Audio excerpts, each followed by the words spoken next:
متبعین کو بھی اس بات کا حکم ہے۔ علم کے بغیر دعوت دینا کتنا خطرناک ہے، اس کو سمجھنے کے لیے اللہ کے نبی علیہ الصلوۃ والسلام کی اس حدیث کو سامنے رکھنا ضروری ہے جس میں آپ نے مستقبل کے حالات کی عکاسی فرمائی تھی، اور آپ نے فرمایا تھا کہ علماء اٹھا لیے جائیں گے، جہلا باقی بچیں گے۔ علماء اٹھا لیے جائیں گے، حدیث لمبی ہے، عبداللہ بن عمرو بن عاص کی ہم سب جانتے ہیں کہ آپ علیہ الصلوۃ والسلام نے فرمایا تھا کہ علماء اٹھا لیے جائیں گے۔ ان اللہ لا يقبض العلم انتزاعا ينتزعه من صدور الرجال ولكن يقبض العلم بقبض العلماء حتى اذا لم يبق عالما اتخذ الناس رؤوسا جهالا فسئلوا فافتوا بغیر علم فضلوا واضلوا۔ سے بخاری وغیرہ میں اللہ کے نبی صلی اللہ علیہ وسلم نے فرمایا کہ اللہ تعالیٰ علماء کو اٹھا کر کے علم نہیں اٹھائے گا، بلکہ اللہ تبارک و تعالیٰ دلوں سے، علماء کے دلوں سے علم کھینچ کر کے علم نہیں اٹھائے گا۔ کہ علم والے موجود ہیں اور ان کے سینوں میں قرآن کا علم ہے، سنت کا علم ہے، اللہ کی شریعت کا علم ہے، اور اللہ تبارک و تعالیٰ ان کے سینے سے علم کھینچ لے اور وہ سینہ جو علم سے بھرا ہوا تھا وہ خالی ہو جائے، ایسا نہیں ہوگا، بلکہ اللہ تبارک و تعالیٰ علم اٹھائے گا علماء کو موت دے کر، علماء کو موت دے کر اٹھائے گا۔ علماء اٹھ جائیں گے تو علم اٹھ جائے گا، علماء اٹھ جائیں گے تو علم بھی اٹھ جائے گا۔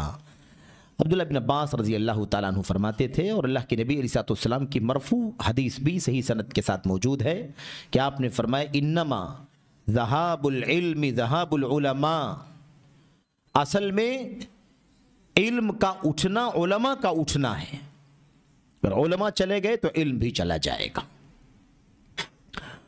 اور ایک دوسری روایت میں جس میں حضرت ابو امامہ باہلی رضی اللہ تعالیٰ عنہ روایت کرتے ہیں، اس میں یہ ہے کہ اللہ کے نبی علیہ الصلوۃ والسلام نے فرمایا کہ کتابیں موجود ہوں گی، کتابیں اگر موجود بھی رہیں نا، قرآن موجود ہے، سنت موجود ہے، لائبریریوں میں کتابیں سجی ہوئی ہیں، تو بھی علم باقی نہیں رہے گا جب تک کہ ان کتابوں کے، ان علوم کے علماء موجود نہ رہیں۔ کیونکہ اللہ کے نبی نے کیا فرمایا تھا؟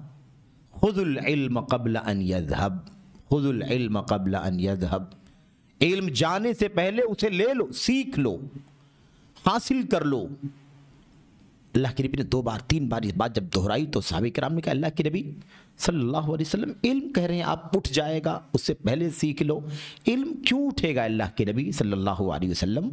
ہم بھی قرآن ہمارے پاس ہے، ھذا القرآن بیننا، یہ قرآن کریم ہمارے بیچ میں، لَنَقْرَأَنَّهُ وَلَنُقْرِئَنَّهُ أَبْنَاءَنَا وَنِسَاءَنَا، یہ قرآن کریم ہم اس کو پڑھ رہے ہیں، پڑھیں گے، اپنے بچوں کو پڑھائیں گے، اپنی عورتوں کو پڑھائیں گے، وہ اپنی نسلوں کو پڑھائیں گے، سلسلہ چلتا رہے گا، کتاب ہمارے بیچ میں ہے۔ تو اللہ کے نبی صلی اللہ علیہ وسلم نے کیا فرمایا تھا؟ آپ نے فرمایا تھا اچھا اس کا مطلب یہ سمجھتے ہو کہ یہ کتابیں رہیں اور اس کو تم پڑھو، تلاوت کرتے رہو تو علم باقی رہے گا؟ اگر ایسے ہی ہوتا تو یہود و نصارہ کی کتاب تورات اور انجیل آج بھی موجود ہے، لیکن ان کا سچا دین کہاں ہے؟ ھذا التورات والانجیل، کیا فرمایا؟ یہ تورات انجیل موجود ہیں، ابھی بھی کتابیں موجود ہیں، لیکن ان کا دین کہاں ہے؟ کیا حال ہوا ان کے دین کا، ان کے دھرم کا؟ تو اللہ کے نبی نے فرمایا کہ کتابوں سے دین نہیں باقی بچے گا، علم باقی نہیں بچے گا، اصل میں علماء سے، علم کے جاننے والوں سے علم باقی بچے گا۔ تو خلاصہ کلام یہ ہے کہ علم کے بغیر عمل نہیں، علم کے بغیر دعوت نہیں، علم کے بغیر بولنا نہیں، زبان کھولنا نہیں، اتنی تاکید ہے اللہ کے نبی صلی اللہ علیہ وسلم کی حدیثوں میں۔ آج صورتحال یہی ہے کہ لوگ علم کے بغیر دعوت دینے کا شوق بہت رکھتے ہیں۔ شوق کو ہم نہیں کم کرتے، شوق اور جذبہ رہے، لیکن صحیح جگہ پر رہے، صحیح رخ پر رہے، صحیح شرائط ضوابط کے مطابق رہے، کوئی عیب کی بات نہیں ہے، شوق تو رہنا ہی چاہیے۔ اللہ کے نبی کی اس حدیث میں کہ ان کان فی الساقۃ کان فی الساقہ، اگر قیادت کرنے پر کسی کو لگا دیا جائے تو قیادت کرے، اور اگر کسی کو چوکیداری پر لگا دیا جائے تو چوکیداری کرے، جو جس کا اہل ہے وہ کام کرے، اس میں کون سے عیب کی بات ہے؟